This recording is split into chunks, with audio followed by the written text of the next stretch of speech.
por teléfono las palabras del presidente de CONFIEP, el señor Alfonso García Miró, para conocer un poco la opinión tanto personal como un poco del pensamiento del empresariado, o por lo menos intercambio de opiniones al respecto de la situación que se ha creado con que no se haya obtenido el voto de confianza todavía sobre el gabinete ministerial, que haya un debate y un enfrentamiento significativo, fuerte, entre oposición, aunque diversa, y oficialismo, aunque diverso también, porque ahí hay también algunas dudas y separaciones.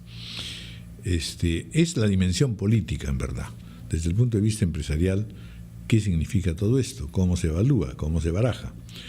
Don Alfonso García Miró, muy buenos días, gracias por estar con nosotros. Hola Raúl, buenos días. Bueno, pues eso, a ver, primeros comentarios, primeros alcances. No, bueno, como tú mismo lo dices, normalmente las actividades políticas se mantienen en el ámbito político. Nosotros como representantes del sector empresarial nos mantenemos en el ámbito empresarial y de la economía, pero obviamente cuando las decisiones o discusiones políticas cruzan la línea de lo estrictamente político e impactan en lo económico y empresarial, obviamente tenemos que pronunciarnos a emitir nuestra opinión para que la tomen en cuenta y al final del día tomen la decisión que mejor les parezca. Y en ese sentido, obviamente que no al inversionista de largo plazo ni a los grandes proyectos de inversión que contemplan, ya descuentan distintos gobiernos que pueden haber en el Perú, pero a esos 2,5 millones o más de empresarios formales que todos los días toman decisión o dejan de tomarlas para invertir o no invertir, o para consumir o no consumir, y esos millones de decisiones impactan al final del día en la sumatoria en el crecimiento y la estabilidad económica del país, y por otro lado también en las percepciones del consumidor y del inversionista, que son las que finalmente derivan y hacen que se motiven a invertir, estén dispuestos a arriesgar o prefieran ser más cautelosos y esperar mejores momentos. Ese componente de expectativas impacta en el crecimiento del PBI, y por eso es que nos preocupan hechos políticos que puedan generar inestabilidad, desconfianza, preocupación en los consumidores, en los millones de consumidores y en los millones de inversionistas.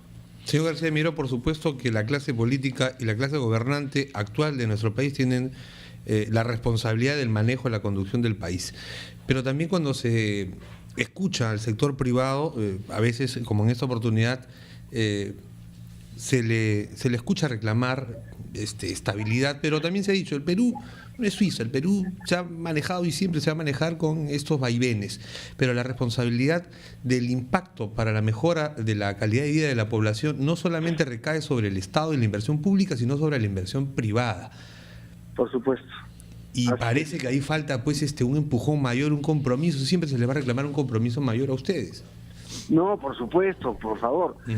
El crecimiento, desarrollo, es decir, el éxito o fracaso del Perú, y claramente los últimos 25 años son una historia de éxito. Yo estoy en Cusco regresando de presentar un libro que se llama Somos Líderes, Tenemos Derecho a Elegir, que explica los últimos 25 años del Perú.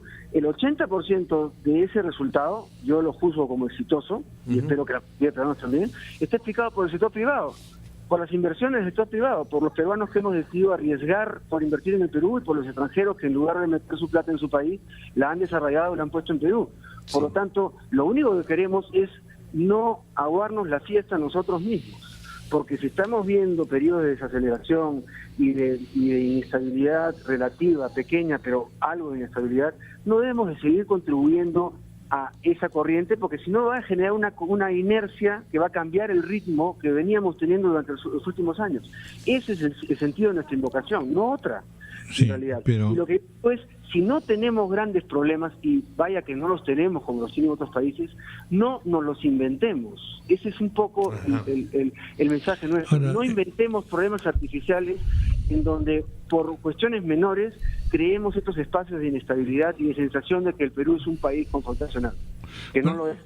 Hay dos cosas de lo que usted señala que me interesaría saber. En primer término, en verdad, si están de acuerdo o coinciden con los lineamientos de trabajo del actual gobierno, y al mismo tiempo, si comparten o no la opinión crítica de sectores de partidos políticos que no están a favor del gobierno, en el sentido de que debería procederse a un cambio en el Ministerio de Economía porque hablan de que hay no solamente errores, sino también ya retracciones por parte del quehacer de este ministro. Y en ese terreno, uno de los puntos críticos es el que se refiere a la afiliación obligada de independientes a las AFPs.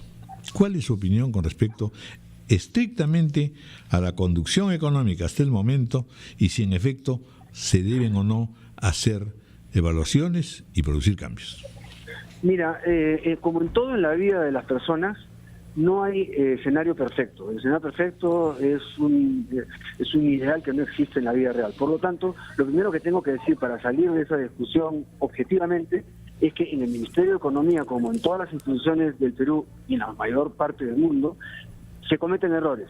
Yo creo que un error del Ministerio de Economía podría haber sido subestimar la importancia de tener que actuar rápido en ciertos temas de paralización de inversiones y obstáculos a la inversión, y quizás eso, la reacción tardía, ha generado una situación de incertidumbre. Pero dicho de eso, el efecto neto, el saldo neto de la gestión del Ministerio de Economía es largamente positivo. Es una gestión absolutamente encomiable que en la dificultad en la que ha estado el Perú durante los últimos años en el entorno internacional hayamos podido seguir destacando con tasas de crecimiento sorprendentes para el mundo. Un 4% de crecimiento que va a ser este año, que es un drama para los peruanos, es un mérito para el mundo.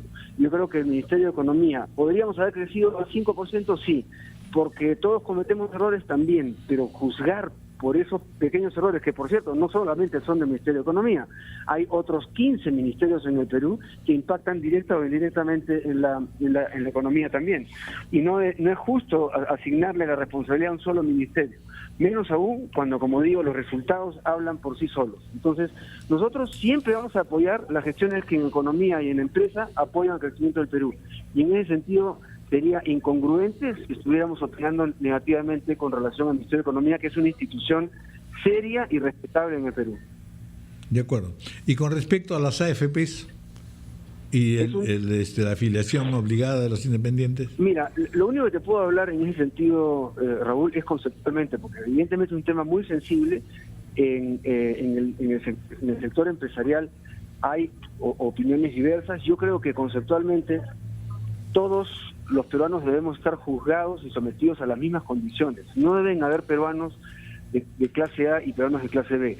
Unos que están obligados a pagar una afiliación y otros que no están pagados a pagar una afiliación. Yo entiendo la dificultad de los independientes, que son autoempresarios en sí mismos y que tienen la libertad de no tener que aportar, o han tenido la libertad de no tener que aportar. Es muy difícil y es políticamente complejo, de un momento a otro, un grupo enorme de peruanos, obligarlos a pagar una cantidad que desde el origen, y quizá ahí está el error, desde el origen no estuvieron obligados a pagar frente a otros que sí estuvimos obligados a pagar. Cambiar esa realidad y hacer a todos, ponerlos en condiciones iguales, es una situación políticamente muy compleja, pero es filosófica y conceptualmente lo más justo para un país que quiere tener generaciones futuras de peruanos, todos, no solamente unos, todos con pensiones justas y con pensiones seguras. Uno normalmente no toma en cuenta el tan largo plazo. Cuando a una persona joven se le dice que tiene que comenzar a depositar una cantidad de su ingreso, para recién verlo 30 o 40 años después, prácticamente desconoce o deja de lado decisiones de ese tipo. Por eso es que en países como el Perú, el ahorro previsional es compulsivo o es forzoso. Ahora, digo, es un tema opinable, es un tema debatible, pero no debiera ser materia de confrontación entre peruanos, de división, de enfrentamiento. Yo creo que ese tema se tiene que tratar técnicamente, se tiene que consensuar entre los políticos y no se puede tomar en cuenta como un componente de la estrategia política electoral en momentos de elecciones como los que se vienen, porque se naturaliza la seriedad y el éxito del sistema previsional privado que ha generado finalmente a nuevas generaciones de peruanos con un nivel de vida digno en su vejez. Bueno. Y por otro lado, obviamente, un mercado de capitales altamente dinámico que ha podido financiar una serie de proyectos de inversión en el Perú, respecto a los cuales hoy día gozamos del crecimiento gracias a ese mercado de capitales. Y el Estado logra tener una cantidad de impuestos razonables que los puede distribuir en sus programas de atención social gracias al mercado de capitales que ha sido desarrollado gracias al sistema privado de pensiones. El sistema privado de pensiones es una de las instituciones económicas más importantes y más revolucionarias del Perú de toda su historia. No se le puede atacar políticamente. No, bueno, pero es que aquí la discusión ya no es solamente política, ¿no es cierto? Primero la oportunidad con que se toman estas medidas, luego clarificación ante la opinión pública que no tiene por qué estar enterada, en fin, de todas las cosas. Se le reclama que las AFP pues tengan una voluntad didáctica, por así decirlo, porque al final de cuentas estamos hablando de un dinero que no es del Estado ni de las AFPs, es un dinero que es del contribuyente, del ahorrativo. De modo que conviene usted en que por lo menos se necesita una clarificación de las cosas. Yo creo que se conviene sentarse todos los especialistas y los políticos a cargo del tema, desapasionar la discusión, despolitizarla y llegar a consensos técnicos en beneficio de todos los peruanos y no de una estrategia política de corto plazo en un momento de ambiente electoral. Muy bien. Bueno, como siempre, muchas gracias, señor Alfonso García Miró, presidente de la CONFIEP.